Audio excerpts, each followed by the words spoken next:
भारताच्या इतिहासात गुप्तांचे योगदान हे अतिशय महत्त्वपूर्ण आहे। यांच्या काळाला सुवर्णयुगाचा कालखंड म्हणून ओळखला जातो आणि हा सुवर्णयुगाचा कालखंड वैभवाच्या शिखरावर होता तो म्हणजे चंद्रगुप्त दुसरा उर्फ विक्रमादित्य याच्या कारकिर्दीत। आणि ह्याचीच त्याच्या प्रमाणाच कर्तृत्ववान असणारी कन्या ती म्हणजे प्रभावती गुप्ता।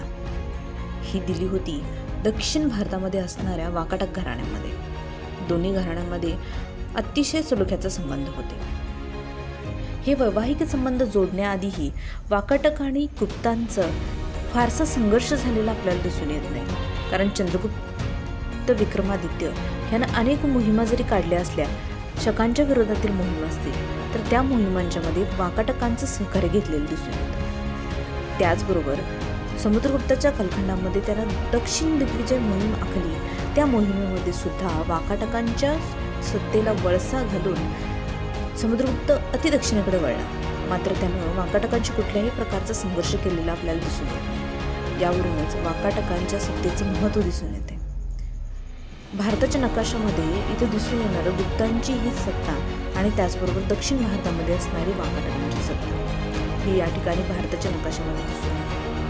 कोण होती ही प्रभावती गुप्ता? चंद्रगुप्त द्वितीय आणि त्याची दुसरी महाराणी कुबेरनागा यांची ती कन्या। इसवी सन 395च्या सुमारास हिचा विवाह वाकाटकांच्या ज्येष्ठ शाखेतील द्वितीय रुद्रसेन याच्याशी झाला। द्वितीय चंद्रगुप्तास गुजरात, सौराष्ट्र आणि माळवा या भागात अधिराज्य गाजवीत असलेल्या क्षत्रपांचा पराभव करून आपली पश्चिम भारतातील सत्ता निष्कंटक करावयाची होती। या कामी त्यास विदर्भाधिपती वाकाटकांचे सहकार्य झाले पाहिजे। या दोन घराण्यातील ही राजकीय मैत्री विवाह बंधनाने दृढ करण्यात आली असावी। द्वितीय रुद्रसेनानं सुमारे 5 वर्ष राज्य केलं। प्रभावतीचं राजनैतिक कौशल्य पणाला लागलं ते म्हणजे तिच्या पतीच्या निधनानंतर, कारण लग्न होऊन जेमतेम वर्ष झाली होती आणि मुलेही लहान होती। तसेच तिचे वयही 25च्या आसपासच होते, म्हणजे अगदी तारुण्यात तिच्यावर संसाराचे प्रचंड ओझे पडले होते व वैधव्य तिच्या वाट्याला आले होतं। प्रभावतीचा वाकाटक घराण्यात इतका प्रभाव होता की तिला महान, प्रतापी व माननीय महिला म्हणून तिचा गौरव केला जात असे। त्यामुळे साहजिकच पतीच्या निधनानंतर राज्यकारभार सांभाळण्याची जबाबदारी प्रभावती गुप्ताकडे आली आणि प्रभावतीनेही अगदी समर्थपणे सन 390 ते 410 इतक्या प्रदीर्घ कालखंडापर्यंत अभिभावकाच्या रूपात समर्थपणे सत्ता सांभाळली। प्रभावतीने वाकाटक सत्तेच्या नावाने राज्यकारभार सुरू केला। प्रभावती गुप्ताला राजकीय वारसा असल्याने तिचा कारभार हा गुप्त साम्राज्याचा एक भाग बनला होता।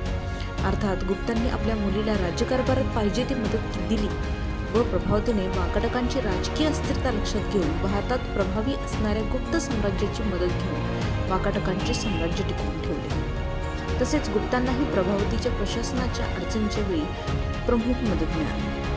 पुढे गुप्तांच्या माध्यमातून चंद्रगुप्ताला शकविरोधी मोहिमेत आता कोणत्याही प्रकारची अडचण नाही, कारण वाकाटकांची लष्करी मदत चंद्रगुप्ताला मिळणारी होती किंवा त्या मैत्रीकरणातूनही तटस्थ राहणार होते।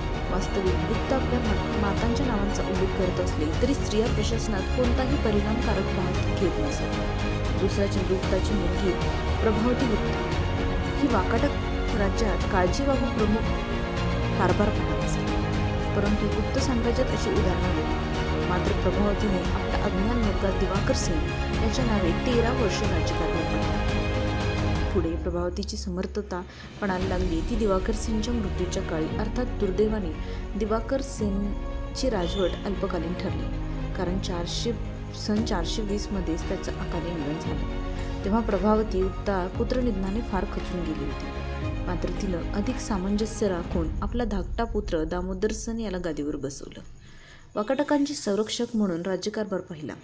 प्रभावतीच्या सल्ल्यानं पुणा ताम्रपट व रुद्रभर ताम्रपटामध्ये तिने आपली माता कुबेरनागा हिला महादेवी पदवीनं सन्मानित केलं व एक आदर्श मातृभक्त कन्या म्हणून मान्यता मिळवली। तसेच सासरचा उल्लेख न करता तिनं आपल्या पितृगोत्राचा दानपत्रामध्ये सार्थ अभिमानपूर्वक उल्लेख केला आहे।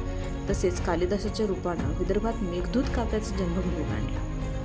पुढे द्वितीय प्रवरसेनाच्या तिरोडी ताम्रपत्रामध्ये त्यानं आपल्या दिवंगत पित्याचा उल्लेख न करता केवळ माता प्रभावतीचा उल्लेख केला आहे। तसेच नरतंगवारी तीर्थाला प्रभावती व प्रवर सिंग दुसरा हेच सोबत गेले होते. तसेच द्वितीय प्रवर सिंगने आपल्या मातेला विश्वासात घेऊन आपली राजधानी प्रवरपूरला नेली होती. प्रभावतीने प्रशासनातील अधिकारपद ही ब्राह्मणांना दिली होती. विदर्भातील वाशिम शाखेचा नंदीशक्ती द्वितीय शक्तिशाली झाला होता. वाकाटक वंशात प्रभावतीला ज्येष्ठता लाभल्यामुळे व तिने अल्पवयीन राजपुत्राच्या माध्यमातून शासनभार स्वीकारल्यामुळे नंदीशक्ती नाराज झाला होता. मात्र प्रभावतीच्या पाठीवर चंद्रगुप्ताच्या मदतीचा हात असल्यामुळे नंदीशक्तीनं शांतता ग्रहण केली. यातूनच वाकाटक व वाशिम यांच्यात शांततापूर्ण संबंध निर्माण झाले होते. दरम्यानच्या काळात आपला पिता चंद्रगुप्त याला या विधवा राणीचा गुजरात काठियावाड मोहिमेत भरपूर सहाय्य केले. आपल्या असे निदर्शनात येईल की वाकाटक किंवा गुप्त घराण्याच्या राजाच्या राणीने किंवा राजकुमारिका यांनी प्रशासनात खूप सक्रिय सहभाग घेतले. राणी कुमारदेवी, राणी ध्रुवदेवी, इवाश्चू घराण्यातील राजराण्या, राजकुमारी कोसलची राणी, पल्लव वंशातील युवराणी चारुदेवी यांनी आपल्या पती किंवा सासरे यांच्या मदतीवर प्रशासनात सहभाग घेतला होता. मात्र येथे एकमेव प्रभावती गुप्ता हिने वाकाटक राज्याअंतर्गत प्रत्यक्ष शासन सूत्र आपल्या हाती घेतली होती. तत्कालीन राण्यांच्या तुलनेत प्रभावती गुप्ता हिचं राजनैतिकदृष्ट्या बहुमूल्य असे योगदान आहे. तिची नाणी आणि मुद्रा आज आपणास पाहावयास मिळतात. अशी होती ही आपल्या पित्याप्रमाणे शूर चंद्रगुप्त द्वितीय उर्फ विक्रमादित्याची शूरवीर अशी राजकन्या, जी वाकाटकांच्या घराण्यामध्ये दिली होती आणि तिनं उत्कृष्टपणे आपल्या राज्याचा कारभार पावला. ती म्हणजे प्रभावती गुप्ता. व्हिडिओ आवडला असल्यास नक्की लाईक करा, जास्तीत जास्त शेअर करा आणि चॅनलला सबस्क्राईब केलं नसेल तर नक्की सबस्क्राईब करा. धन्यवाद.